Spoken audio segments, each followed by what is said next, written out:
নমস্কার। এই মুহূর্তে আবহাওয়া নিয়ে সবথেকে বড় আপডেট। অবশেষে তীব্র গরম আর হাঁসপাশানি অস্বস্তি থেকে মিলতে চলেছে স্বস্তি। বুধবার 20 মে বিকেল বা সন্ধ্যার পর থেকেই কলকাতা সহ দক্ষিণবঙ্গের একাধিক জেলায় ধেয়ে আসছে জোরালো ঝড় বৃষ্টি। আলিপুর আবহাওয়া দপ্তর জানিয়েছে, আজ বিকেলের পর থেকেই দক্ষিণবঙ্গের জেলাগুলিতে বজ্রবিদ্যুৎ সহ ঝড় বৃষ্টি এবং ঘন্টায় 50 থেকে 60 কিলোমিটার বেগে কালবৈশাখীর ঝড় বয়ে যেতে পারে। এই দুর্যোগপূর্ণ আবহাওয়ার জেরে জারি করা হয়েছে হলুদ সতর্কতা।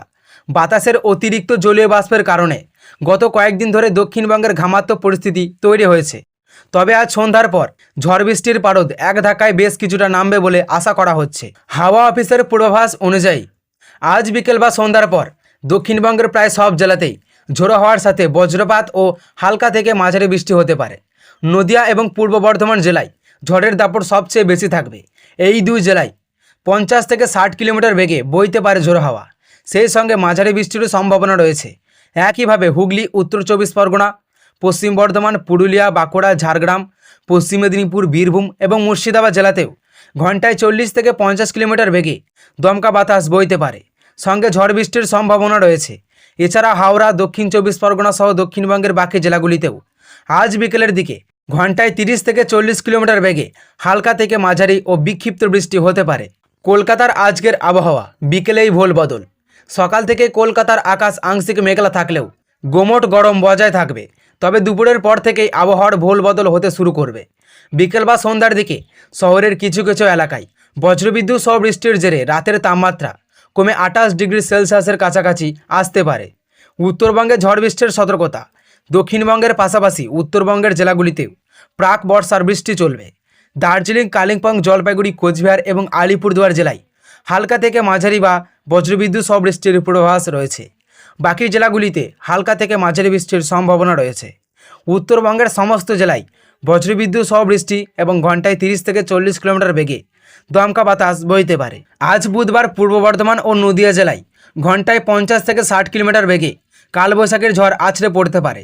এছাড়া বর্ধমান, পুরুলিয়া, বাঁকুড়া, ঝাড়গ্রাম, হুগলি, বীরভূম, মুর্শিদাবাদ, পশ্চিম মেদিনীপুর, উত্তর ও দক্ষিণ 24 পরগনা ঝড় বৃষ্টির সম্ভাবনা তৈরি হয়েছে। দাবদাহ কাটিয়ে অবশেষে দক্ষিণবঙ্গের আবারও স্বস্তির বৃষ্টির ইঙ্গিত মিলেছে। এদিকে দক্ষিণ পশ্চিম মৌসুমি বায়ু আরও দ্রুত অগ্রসর হচ্ছে।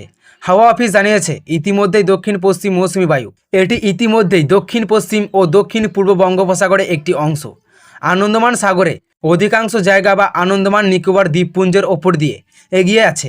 আগামী 2 থেকে 3 দিনের মধ্যে মৌসুমি বায়ু আরও কয়েকটি অংশে বিস্তার লাভ করতে পারে বলে পূর্বাভাস।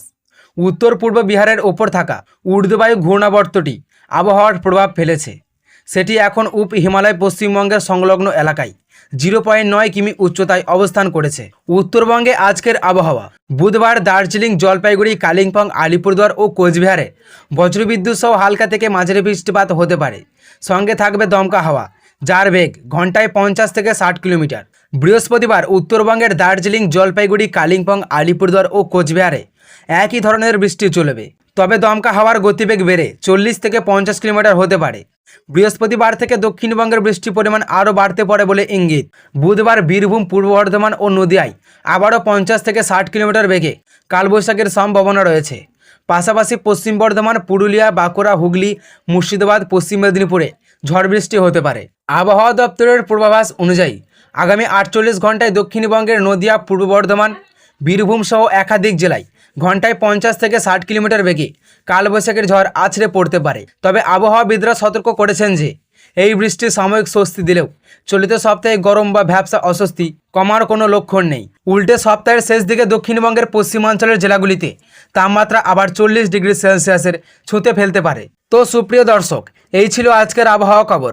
ভালো লাগলে অবশ্যই একটি লাইক করবেন এবং চ্যানেলে নতুন হয়ে থাকলে চ্যানেলটিকে সাবস্ক্রাইব করবেন এবং এই ধরনের লেটেস্ট আপডেট সবার আগে পেতে আজকের দর্পণ চ্যানেলের দিকে নজর রাখবেন।